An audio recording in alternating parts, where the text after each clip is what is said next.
What is a recap? I've almost forgotten myself. Hey, this is Dawson. It's been almost a month since my last one. We've missed some killer wars in the meantime because I've been crazy busy. So, apologies to everybody who's 6-packed and 3-packed and 9-packed in those wars. You deserve better. So, back to it. This is our second win in the Gauntlet League. This is against Guns and Honey. It was a good war. Pretty evenly matched both sides. It came down to just a difference of one 10v10 triple by yours truly. We're going to go ahead and take a look at that. And this is an example of, what is worse, the base design or the attacker? And in this case, it was the base design. About nothing went right with this plan. It was a fresh hit. My 9 o'clock funnel pretty much collapsed. My bowler at 4 got what I wanted, and my baby drag at 1 worked. But that was about it. This was not a good execution attack by myself, but the base's weaknesses were just too glaring for me to mess this one up. I definitely tried, though. So the idea with this one is a go boho. So I'm coming in from 11 o'clock with a jump to essentially net these X-bows, the splash, the queen, the CC. I mean, it's just a very high value top kind of middle quarter on this base. So all I have to do is jump in and rage. So that's exactly what I'm doing. Just raging bowlers in, clearing out the splash, clearing out the A, defending AQ. I'm going to get one of these Infernos. And then I'm basically going to send my hogs in from 9 o'clock, and they're going to go counterclockwise. This is where things honestly got a little hairy. I got the double poison on the CC, but with the AQ, somehow shed one of the Valks, who proceeded to run into all my hogs and just nuke them. I was sweating bullets here, but I just kind of put my head down and just focused on the heals, which ended up being pretty well placed. And you'll see some little archers just pecking away at that Valk who's just swinging away at my hogs. It's just a war of attrition on that one. And you'll see I barely won. So basically the hogs just rolling to this base. I mean, pretty predictable heal, GB placements. Could kind of guess there was one over there at 3 o'clock, which is why I saved this final one coming into there and the BK. So this worked out pretty well. All in all, it was a pretty simple hit, given all my fuck ups. But it was just, like I said, base design versus attacker. And in this case, the base design was worse. No offense, Mr. Coc O Cole. But anyway, so yeah, this was the sole 10v10 triple of the match. There's lots of good hits. I think we had a couple high 90s. But this is the only one that kind of really come through. That's definitely changed recently. We've had some great 6-packs in the clan from people really kind of getting the hang of the attacks, like kind of the Gobo spam and Falcon.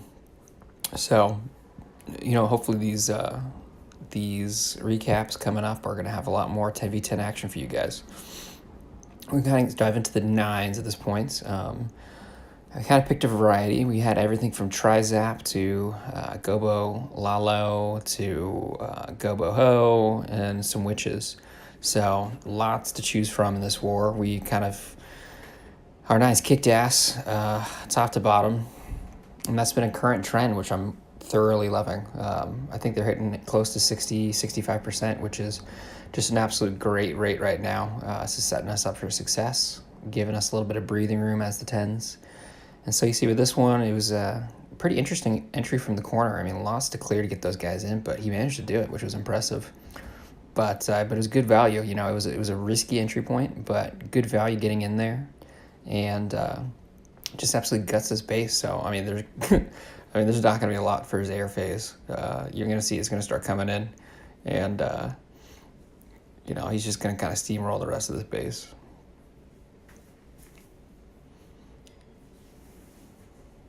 Yeah, look at those. I mean, the pretty much every trap has been picked up along the way by those two hounds. I mean, this is a crushing hit, which is good because Bison has only recently started to experiment with these air hits. He was kind of a hogger himself, but kudos to him for kind of stepping out of his comfort zone and doing a good job doing it. He's kicking ass with it, so keep it up and maybe try some witches next. Who knows, man?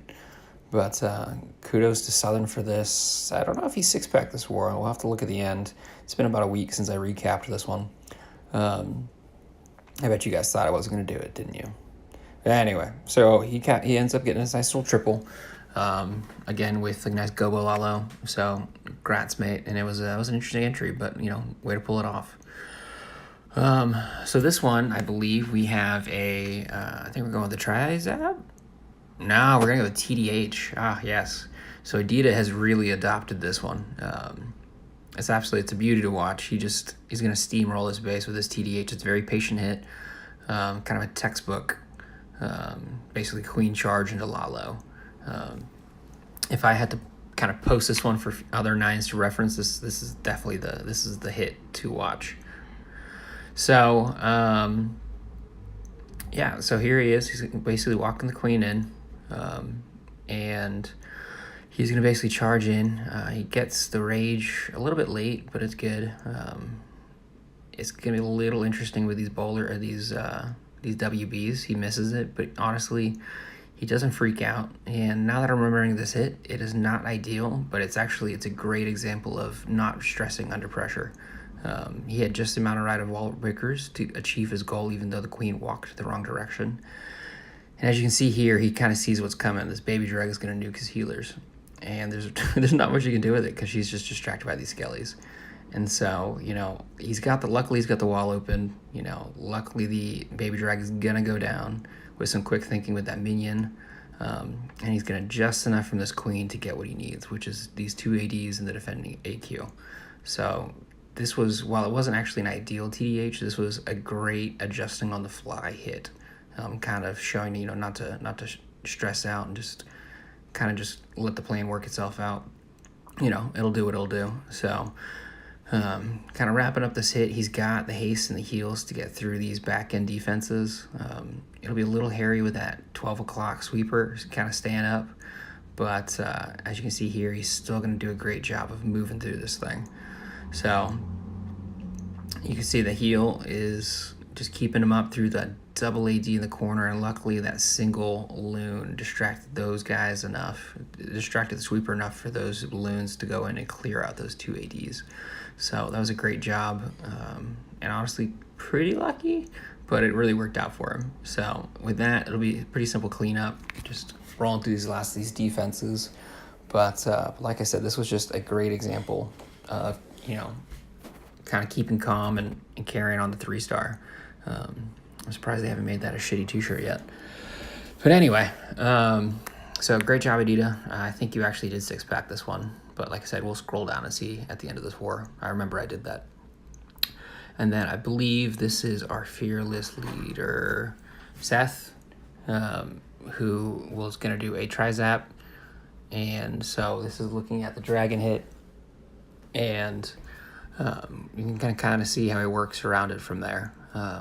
So he's gonna clear one of these corners. He's gonna use his AQ for the other one, and basically gonna use his BK to funnel. So here you go. He's gonna stack the BK with the baby drag to help that funnel. He's gonna come in from 10 to 2 with his dragons, and just kind of come down behind those sweepers. This was pretty poor base design on the defender's part. Especially given how prevalent Trizap is. So what you see here, he's actually going to start the drags pretty early, just so you don't lose out on time, which is kind of a big issue this Trizap hit. But he's going to go ahead and start those. He's going to start the AQ from the corner, take out that free AD, and basically kind of just roll to the space. He's going to hold on his rage for quite some time. I probably would have used a little earlier, given all the storage HP at the top, but it worked out for him. So he's got the rage for the CC. Typically, you'll see either a haste or a rage. It's kind of up in the air, depending on the attacker themselves. But he went with the poison on this one. So, kind of just like this right here, you see the base design. He's coming up right behind the sweepers. They're pretty much taken out of this equation. Just absolute poor base design on his part. But he uses his rage for that 9 o'clock defensive section beautifully. And it's going to go ahead and blow through and take out that section. And you can see here he's got almost all his dragons up, and they only start to go down here at the very end as they come into this patch of air targeting defenses, but he has so much left, there's just no way for him to lose.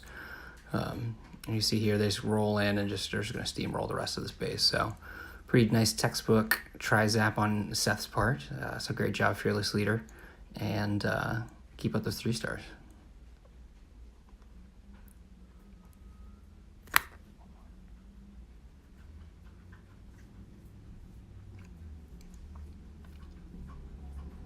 All right, this is the last Town Hall 9 recap. I think this one is a hog hit. Oh no, this is actually a witch hit. So this is actually from Sweaty. He took a little bit of break, but he's come back, and it's been great to have him back. And he's kind of back in the full swing of things. So he's doing kind of a witch slap of sorts, basically coming in from the corners on this unique base design, basically getting that CC in early with the Royals and the Golem and a jump. It is an interesting base, to say the least, but he is going to take a nice swing at it here with this kind of witch attack. So we say it's pretty gimme on the double jump. It basically just opens up the entire base, which was good base identification by him. The queen is a little bit distracted off to her side as the witches just have so much to eat up over there, but that's okay. You know, he's brought some back end baby drags to help chew through all that HP, basically from 2 to 5. You'll see he's going to start deploying those guys, and as that's happening, you know, his kind of that core group is just grinding their ways through these walls. You know, he could have probably placed that second jump just a little bit better to open up 6 compartments, but you know what, it did a good job for him to get him in there, so it's all right. And he is going to actually, it's good saving of that poison just to kind of clear those skellies off the bowlers, as he's limited on his spells. And you'll see here basically his queen and his bowler is going to come in from behind on these remaining defenses as his witches kind of flank around and with the skellies distract them. So it's a nice little 1-2 punch here. This was an interesting base, so good job by Sweaty on identifying the way to beat it. I would have probably not known where to start, so good job, buddy. And he pretty much, it's not a steamroll, but it's a very solid clear. I mean, just look at all that's left up. So that was very well done. And like I said, this was a good war, 57-56, difference of 1 10v10 triple. And you can see we had some absolutely killer performances by our 11s, going perfect on dips. Solid outings by all of our 10s. Some were just near misses. And you'll see here the 9s pretty much share the love with those 6 packs and those, bringing the 3 stars. So this was a great war, and